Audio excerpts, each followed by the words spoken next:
जी। वो चूंकि कोई ना कोई जानने वाला होता है, कोई रिश्तेदारी निकल जाती है तो तरफदारी भी हो जाती है। तो यही एक रिपोर्टर और जर्नलिस्ट का इम्तिहान होता है कि वहाँ पर आपको बिल्कुल सेंटर में रहना है, इत्तेदाल के साथ रिपोर्टिंग करनी, ना किसी की हिमायत हो ना किसी की मुखालिफत। देखिए, रिपोर्टिंग करना, ग्राउंड पर जाना बहुत मुश्किल भरा काम होता है। जी। और बड़े बड़े जर्नलिस्ट को भी इस तरह के चैलेंजेस का सामना करना पड़ता है जो आपने बताई है कि प्रेशर आना, वीडियो डिलीट करवाना या धमकियाँ देना, लड़ाई हो जाना, FIR हो जाना। तो ये चैलेंजेस है, लेकिन इन्हीं चैलेंजेस के दरमियान रहकर काम भी करना पड़ता है। अस्सलाम वालेकुम दोस्तों, जैसा कि हमने आपको पहले भी बताया था कि ये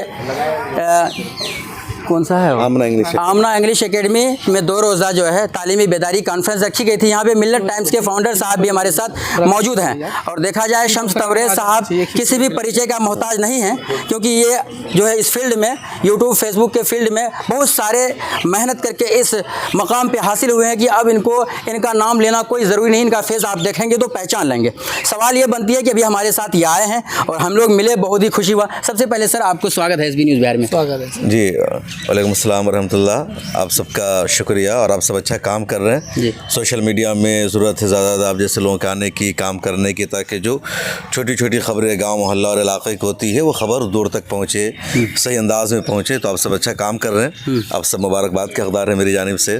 जी सर, आप तो इस फील्ड में अगर देखा जाए तो बचपन से लेके काफ़ी मेहनतें की होंगी और आप हम लोगों को अच्छी तरीके से हम लोगों का परेशानियों को समझ सकते हैं। खड़ी हो जाती है। हम लोग जब सर गांव समाजों में जाते हैं तो बहुत सारे मुशक्क़तों का सामना करना पड़ता है, दिक्कतों का सामना करना पड़ता है। लोग जो है कई बार ऐसा होता है कि जो है बड़े बड़े फील्ड में जब हम जाते हैं कहीं मर्डर हो जाती है तो हम लोगों को काफ़ी दिक्कत, ये समझ लीजिए कि अब लोगों का जो है वीडियो डिलीट करने तक की नौबत आ जाती है। हम लोग कैसे कैसे काम कर पाएंगे, थोड़ा सा आप बताइए। बिल्कुल, देखिए, रिपोर्टिंग करना, ग्राउंड पर जाना बहुत मुश्किल भरा काम होता है। जी।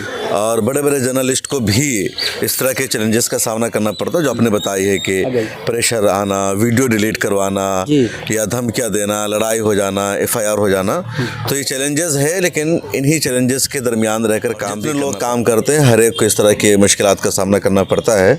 तो इसका जो सोल्यूशन है वो ये है कि जर्नलिज्म के जो एथिक्स है, जो रूल्स है, जो गाइडलाइंस है, आप उनको फॉलो कीजिए। मर्डर का केस है, रेप का केस है, फ्रॉड का केस है, करप्शन का मामला है, आप गाँव में जा रहे हैं तब कोशिश कीजिए रिपोर्टिंग के दौरान के जो बेसिक बातें हैं बस वही ख़बरों में आए, किसी एक का सपोर्ट ना हो, किसी एक की मुखालफत ना हो। क्योंकि गांव मोहल्ला का जो मामला क्या होता है कि अब एक जालिम होता है, दूसरा मजलूम होता है। जी। अब जो जालिम होता है उसको लगता है कि हमारा कसूर नहीं है, जो मजलूम है उसका कसूर है, जो मजलूम है उसको लगता है कि हमारा। और कई मरतबा जो लोकल रिपोर्टर्स होते हैं वो चूँकि कोई ना कोई जानने वाला होता है, कोई रिश्तेदारी निकल जाती है तो तरफदारी भी हो जाती है। तो यही एक रिपोर्टर और जर्नलिस्ट का इम्तिहान होता है कि वहाँ पर आपको बिल्कुल सेंटर में रहना है, इत्तेदाल के साथ रिपोर्टिंग करनी, ना किसी की हिमायत हो ना किसी की मुखालफत हो। तो कोशिश कीजिए कि जो जेन्युइन बातें हैं, जो रिपोर्टिंग है, उसमें ज़्यादा उसको सनसनीखेज़ नहीं बनाना है, बढ़ा चढ़ा कर पेश नहीं करना है। बस इतना कि सही बात प्रशासन तक पहुँचे, पुलिस तक पहुँचे और इंसाफ मिल सके। रिपोर्टिंग का एक बड़ा फ़ायदा क्या होता है कि आप एक केस हुआ आपके यहाँ, आपने उसकी रिपोर्टिंग की, अब पुलिस में मुकदमा दर्ज हुआ, कार्रवाई होगी, तो इन्वेस्टिगेशन के दौरान कुछ डॉक्यूमेंट्स चाहिए, सबूत चाहिए। अब दोनों तरफ के लोग पुलिस पे प्रेशर बनाते हैं, तो जो सही रिपोर्ट आपकी होगी उसको डॉक्यूमेंट्स के तौर पर पेश भी किया जाता है अदालत में, कोर्ट में, पुलिस में। तो वहाँ पर आपकी जिम्मेदारी अहम होती है। तो आप जो जर्नलिज्म की गाइडलाइंस है उसको फॉलो कीजिए। इसके बावजूद परेशानियाँ आएंगी, ये सोल्यूशन नहीं है तो कुछ ऑर्गेनाइजेशन है, कोगिटो मीडिया फाउंडेशन है, DG पब है, लोकल में आपका प्रेस क्लब हो रहा होगा, इन सबसे जुड़ करके रहिए। सहाफ़ियों की एक संगठन बनाइए आप, मतलब जितने लोग सोशल मीडिया पे काम कर रहे हैं आप सब लोग अपने एक ऑर्गेनाइजेशन बनाइए, मिलजुल करके रहिए कि एक के साथ मामला हो तो सब उसको सपोर्ट करें, एक के साथ कोई ज़्यादती कर रहा है तो सब उसका साथ दे। तो आपस में आप अपनी एक ऑर्गेनाइजेशन बनाइए, संगठन बनाइए, जितने लोग काम कर रहे हैं, और बाज़ाब्ता मेंबरशिप इशू कीजिए। आज के दौर में सोशल मीडिया का ज़माना है तो हर कोई पत्रकार भी बन जा रहा है, तो उसका भी ख्याल रखें कि जो भी पत्रकारिता कर रहा है वो पत्रकारिता की गाइडलाइंस को फॉलो करे। एक है सोशल मीडिया इन्फ्लुएंसर होना, एक होता है जर्नलिस्ट होना, दोनों में फ़र्क है। तो जर्नलिज्म को जर्नलिज्म की तरफ रखा जाए, तो इस तरह अगर आप करेंगे, इस रास्ते पर चलेंगे, तो मुझे लगता है कि इंशाअल्लाह ताला मसले का हल होगा। क्योंकि सर अभी आपने देखा है गढ़वा जिला का जो झारखंड का मामला जो हुआ था, अभी साहू नाम का है, वो एक मुद्दा उठाया, हालांकि वो मुद्दा सच था, फिर भी उनको जो है मारा गया, पीटा गया और पुलिस ने भी उनको दबाव डाला है, वो तो आपको जानकारी होगी जी सर। बिल्कुल बिल्कुल जानकारी है। जो हुआ बिल्कुल गलत हुआ, मैं उसकी मजम्मत करता हूँ। और जर्नलिज्म को लगातार इसी तरह टारगेट किया जा रहा है। बेशुमार सहाफ़ी इसी तरह निशाना बनते हैं, कभी आवाम की तरफ से, कभी हुकूमत की तरफ से, प्रशासन की तरफ से। तो हमें आपस में मजबूत यूनिटी बनानी है, इत्तेहाद रखना है, सब लोगों को साथ मिलकर काम। 16 में इसकी बुनियाद रखी गई थी और पहले मिलत टाइम्स एक उर्दू न्यूज़ वेबसाइट से शुरू हुआ, फिर बाद में अंग्रेज़ी वर्जन, फिर ऐप और इस तरह। अब मिलत टाइम्स को 10 साल पूरे हो गए। अभी 2 फरवरी को एक प्रोग्राम भी हुआ, तो यूट्यूब पर मौजूद है, पूरा प्रोग्राम देखेगा इंशाअल्लाह ताला। वहाँ सब चाहे तो कुछ क्लिप्स भी ले सकते हैं, यूज़ कर सकते हैं। अच्छा सर, आप अब यहाँ के लिए कॉन्फ्रेंस था। हाँ नहीं, बहुत अच्छा हुआ। ये जो इलाका है ररिया का, सीमांचल का जो इलाका है, तालीम में भी बहुत पीछे है और आज के दौर में ज़रूरत है कि बच्चे एक साथ दोनों तालीम हासिल करें, मॉडर्न एजुकेशन भी और इस्लामिक एजुकेशन भी। तो ये जो आमना इंग्लिश एकेडमी है, दीनी और असली उलूम का हसीन मरकज़ है।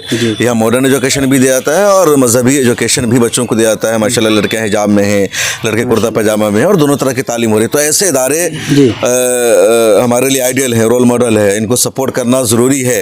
हिंदुस्तान इस्लाम में इसी तरह के इदारों का तस्वुर रहा है, लेकिन आज़ादी से पहले जब अंग्रेज़ यहाँ आ गए थे तो उस वक्त उन्होंने अपना स्कूल बना दिया। तो दीन इस्लाम की हिफाजत के लिए दारुल उलूम देवबंद और इस तरह के मदरसे शुरू किए गए जहाँ सिर्फ मजहबी तालीम दी जाती थी। लेकिन अब ज़रूरत है कि मॉडर्न और इस्लामिक एजुकेशन दोनों पर मुश्तमिल इदारे कायम किए जाए। अब इसकी शुरुआत हो रही है और एक रोल मॉडल ये इदारा है, तो बहुत मेयारी इदारा है, बेहतरीन इदारा है, तालीमी मेयार भी बहुत बेहतर है और मुझे बहुत अच्छा लगा यहाँ सर, करके। अब ये स्कूल से हट के एक सवाल सर आपसे, हमारे जो समाज है सीमांचल इलाका पड़ता है, सीमांचल इलाके में अगर देखी जाए तो सर सीमांचल इलाके में जो छोटे छोटे पत्रकार है, मीडिया ग्रुप की टीम है, उन लोगों से क्या कहना चाहेंगे, क्योंकि कैसे दिक्कतें होती है, तो आप कब तक जो है। बिल्कुल आप मेहनत से काम करिए, जर्नलिज्म की गाइडलाइंस को सब फॉलो कीजिए और मैं सपोर्ट करूंगा। हम लोगों ने एक ऑर्गेनाइजेशन बनाई है कोगिटो मीडिया फाउंडेशन। उसका मकसद ये है कि तमाम जर्नलिस्ट को सपोर्ट करना है। तो उसकी वेबसाइट भी है, आप वहाँ जाइए, मेंबरशिप लीजिए और हम लोग उसमें लीगल एड दे रहे हैं, सपोर्ट कर रहे हैं। कोई हमला हो रहा है उसके खिलाफ आवाज़ उठा रहे हैं, पूरी तरह जो हमला कर रहा है उसको सपोर्ट कर रहे हैं। यहीं अररिया के एक जर्नलिस्ट का मामला हुआ था, उसको गुंडों ने पीटा था, उसका मोबाइल छीन लिया था, आपको नाम याद होगा, मुनव्वर। तो मैंने खुद उसके लिए आवाज़ उठाई थी, मैंने ट्वीट किया था, मिलत टाइम्स पर उसकी खबर चली थी और उसके बाद पुलिस ने फ़ौरन एक्शन लिया हम लोग भी, तो हम लोगों ने आवाज़ उठाई है, हमेशा कोशिश की जहाँ कहीं भी होता है। चलिए, बहुत बहुत धन्यवाद, शुक्रिया सर आपका। तो दोस्तों, ये हमारे मिलत टाइम के फाउंडर सर थे और यहाँ पे आए, बहुत ही अच्छे कीमती बात आप सबों को बता कर गए। क्या राय है दोस्तों इस वीडियो में, ख़ास तौर से कमेंट करके ज़रूर बताइए।